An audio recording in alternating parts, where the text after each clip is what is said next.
はいどうも皆さんご機嫌いかがでしょうか。ゲームがあるからギリ来てる山ちゃんと申します。今回は Steam で2022年7月上旬リリース予定の面白そうな作品を紹介していきます。サマーセール真っ最中いかがお過ごしでしょうか。もうセールでしこたま買った方もいれば、じっくり探して最終日でまとめ買いする方もいらっしゃるのではないでしょうか。正直急遽慌ててゲーム単品より安いバンドル動画を作ったので、この新作紹介が6月中に間に合わないんじゃないかと思いましたが、なんとか間に合いました。7月はセールが終わってからのリリースが多いようで、その辺もうまく考えてリリース日を調整しているのかなと思います。私のチャンネルでは今後発売予定の新作ゲームやセール情報を簡単にわかりやすく紹介しております。この動画が少しでもあなたのお役に立てたなら幸いです。高評価ボタンとチャンネル登録で応援お願いいたします。それでは日本語対応の作品から見ていきましょう。まずはじめにガラージュ。もともとは1999年にリリースされ、世界観や独特なアートワークが際立ち、市場流通が3000本ほどだったため、幻のゲームと呼ばれ、中古価格で10万円以上の値が付けられたとのことです。2021年12月にスマホアプリとしてリリースされた時に話題となった作品が Steam にも登場します。ガラージュと呼ばれる精神治療装置の被験者となったプレイヤーは、生体機械の姿を借りて自身の精神を治療するとともに精神世界からの脱出を目指す探索アドベンチャーです。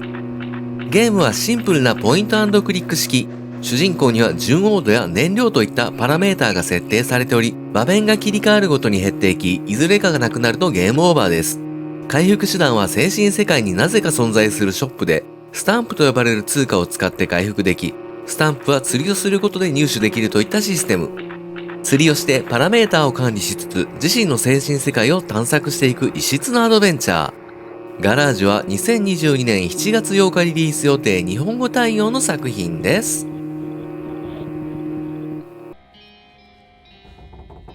マディソン。カメラが頼りのサイコロジカルホラー。主人公は暗い部屋で目を覚ましたルカ。悪霊マディソンに呪われたルカは、数十年前に始まった血みどろの儀式を完遂すべく、忌まわしい行為を強制されていきます。プレイヤーはルカとなって儀式を終わらせマディソンの呪いから逃れるため、見えてはいけない何かが映る祖父が残したポラロイドカメラを使い、暗く不気味な屋敷を進んでいくといった物語。本作はゲーム中に結構 G が出てくるみたいなのでご注意ください。マディソンは2022年7月8日リリース予定日本語対応の作品です。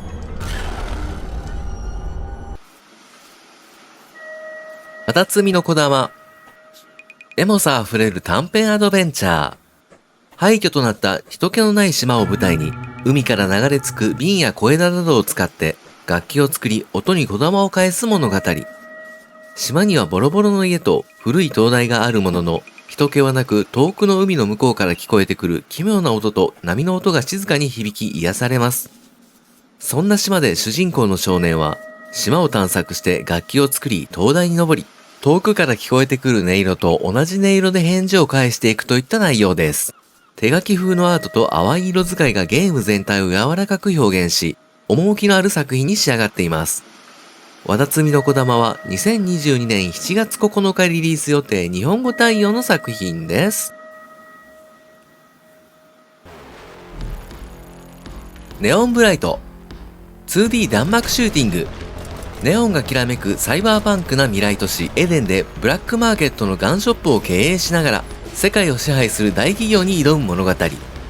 ゲームはアウターボーダーと呼ばれるエリアで様々な敵やモンスターと戦い、より強力な銃を求めて奥へと進み、手に入れた銃は持ち帰って自身のガンショップで販売していくといった内容です。実際にネクストフェスの体験版を遊んだ感じでは、ゲーム内容自体は面白かったですが、ダンジョン内の壁に引っかかって移動できなかったり、自身の銃攻撃の際画面が微妙に揺れる演出が、弾幕シューティングではちょっとプレイしにくいといった実直な意見です。軽微なことなので製品版では修正されているかもしれません。ネオンブライトは2022年7月11日リリース予定日本語対応の作品です。モニュメントバレーパラノミックエディション。錯覚やトリックアートを用いたパズルゲーム。2014年にスマホアプリとしてリリースされ高い評価を得た作品です。美術の教科書にも載っていたエッシャーの滝を連想させる現実には存在し得ない構造物で構成された迷路を操作して、プレイヤーは沈黙の姫アイダをゴールに導くことが目的のシンプルなパズルゲームです。錯覚と不可能図形をうまくパズルに融合させ、幻想的なアートワークで彩られた世界はまさに芸術です。また、本作と続編の2も同時リリースされ、セットになったバンドルも用意されているとのことです。モニュメントバレーパラノミックエディションは2022年7月12日リリース予定日本語対応の作品です。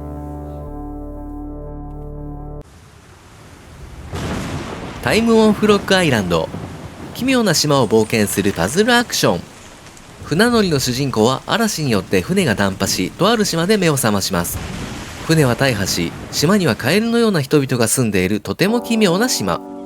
プレイヤーは船を修理するための材料を提供してもらう代わりに、困っている島民のお願いを聞いて解決してあげなければなりません。ゲーム中にセリフはなく、キャラクター同士の会話はイラストで表現され、そこから必要なアイテムを連想して島中を走り回り、パズルの謎に必要なアイテムを探すといったシンプルなゲームです。ですが、アイテムを持った状態で高いところから落ちたりするとアイテムが壊れてしまうといった程よい緊張感も味わえます。無料プロローグ版も日本語で遊べるので気になる方はチェックしてみてください。タイムオンフロッグアイランドは2022年7月12日リリース予定日本語対応の作品です。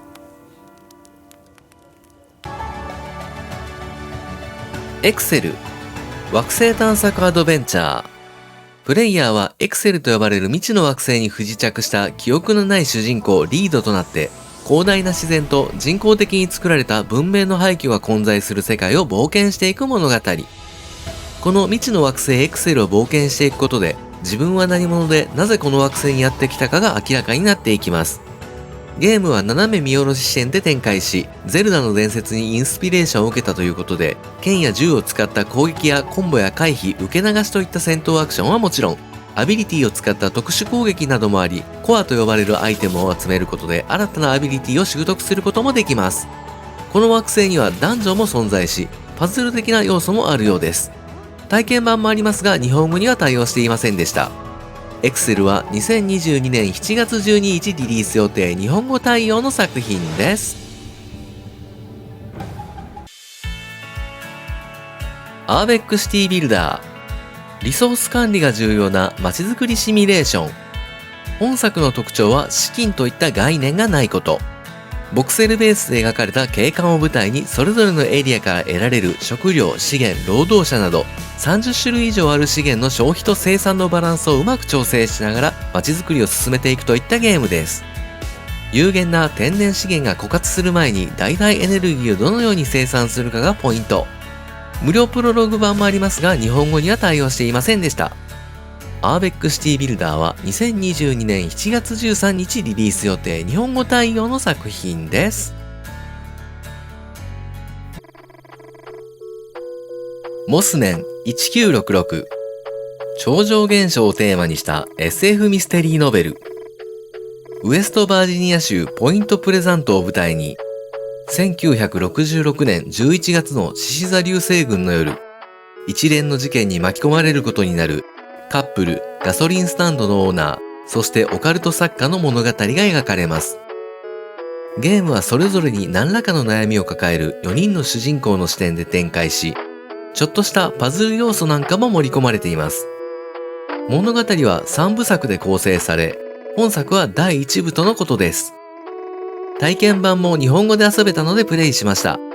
80年代のグラフィックにインスパイアされたという通り、昔の画像の荒いブラウン管テレビで深夜にやっている B 級映画を見ているような感じがして、かなりストーリーに没頭してしまいました。物語に引き込むような日本語翻訳も良かったです。体験版も日本語で遊べるので気になる方はチェックしてみてください。モスメン1966は2022年7月14日リリース予定日本語対応の作品です。キングダムガン。パーマデスな 2D ローグライクシューター。RPG やアクションプラットフォーマーの要素を取り入れた 2D ローグライクシューターの本作は、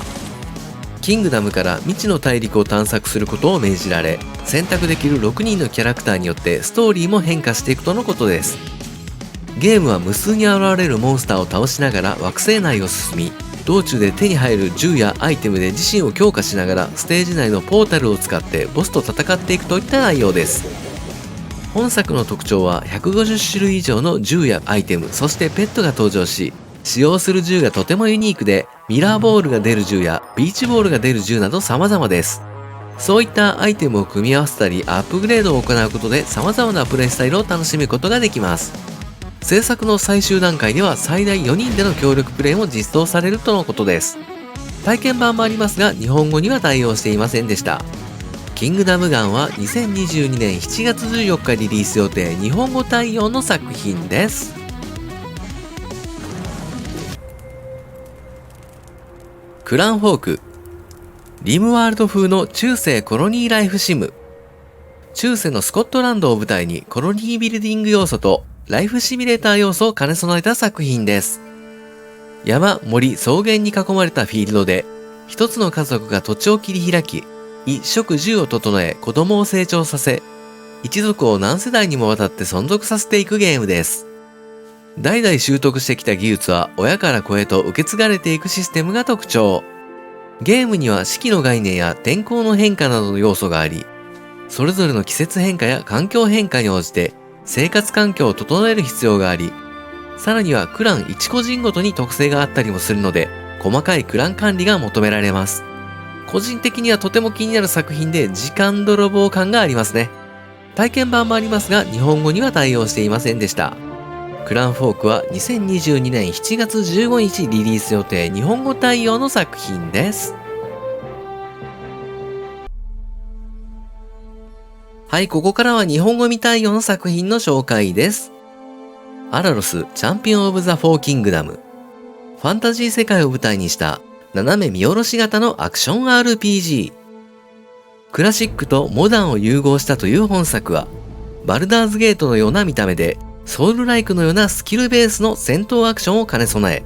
スピード感あふれるアクションと奥深い物語を楽しむことができます。物語の舞台は人間、オーク、エルフ、ドワーフといった種族が暮らすファンタジー世界。この世界とこの世界に住む人々の希望の光を消さんとする邪神アラロスから4つの王国を救うといった物語です。ソウルライクの戦闘アクションはスタミナメーターを管理しながら攻撃、防御、回避など様々な戦闘操作を行い、リアルタイムで敵を倒していくシステムです。ゲームでは好きな種族や好きなクラスを選んでプレイすることができ、絶え間なく変化する世界を探索して、新たなクエストをアンロックしたり、それぞれにバックストーリーを持つ仲間と共に壮大な冒険を楽しむことができます。アラロスチャンピオン・オブ・ザ・フォー・キングダムは、2022年7月1日リリース予定、日本語未対応の作品です。ループマンサー。2046年の未来都市を舞台にしたスタイリッシュな 3D アクション。物語の舞台は2046年のドラゴンシティ。私立探偵である主人公シャン・ジュクジュは著名な女性ジャーナリストの失踪事件を調査しているうちに殺害されてしまうが、目を覚ますと自宅のベッドの上だった。何が起こったのかわからぬまま電話が鳴り、新しい依頼をされます。依頼の内容は女性ジャーナリストの失踪事件だったという物語。ゲームは東洋風のサイバーパンク都市を背景に、スピード感あふれるスタイリッシュなアクションを駆使して、凶悪なギャングや武装した傭兵、さらにはハッキングされたミュータントといった敵と戦い、タイムループの真相と女性ジャーナリストの行方を追っていく。ストーリー中にはいくつかの選択を迫られる場面があり、決断によってキャラクターたちの運命は変わり、結末も複数用意されているとのことです。体験版もあるので気になる方はチェックしてみてください。ループマンサーは2022年7月14日リリース予定、日本語未対応の作品です。エスケープアカデミー。脱出ゲーム訓練学校で達人を目指す脱出ゲーム。プレイヤーは脱出ゲームの達人を目指す生徒たちが集まる学校、エスケープアカデミーに入学したばかりの生徒となって、12種類以上のステージからの脱出に挑むことになるといったストーリー。アカデミーには様々な脱出学の教員がおり、どの教員も個性的な人ばかり。また、アカデミーには誰も知らない秘密が隠されているとのことです。ゲームの謎は実際の脱出ゲームの専門家たちによって設計された本格仕様。最大2人での協力プレイにも対応しているので、友達と一緒に脱出に挑戦してみてはいかがでしょうか。エスケープアカデミーは2022年7月14日リリース予定日本語未対応の作品です。